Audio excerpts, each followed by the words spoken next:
তো আজকে আমি তোমাদের শেখাবো বর্গমূল করার শর্টকাট ট্রিক্স, যেটি কীভাবে শর্টকাটের মাধ্যমে করানো হয়।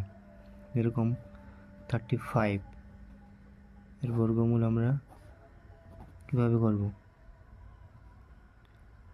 তাহলে এই আছে 5, 5-এর স্কোয়ার কত?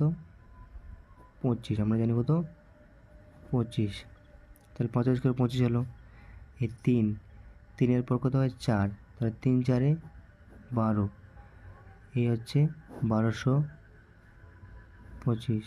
35-এর স্কোয়ার হয় 1225। তাহলে তোমাদের জন্য আমি দিলাম একটা, এটা মনে করো 55।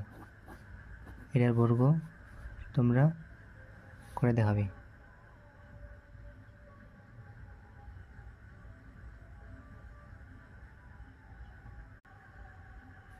তাহলে তোমরা এটার বর্গমূল আমাকে করে দেখাবে। আমি একটা করে দেখলাম, তাহলে তোমরা এটা কমেন্টে উত্তর করে দেখাবে। ঠিক আছে?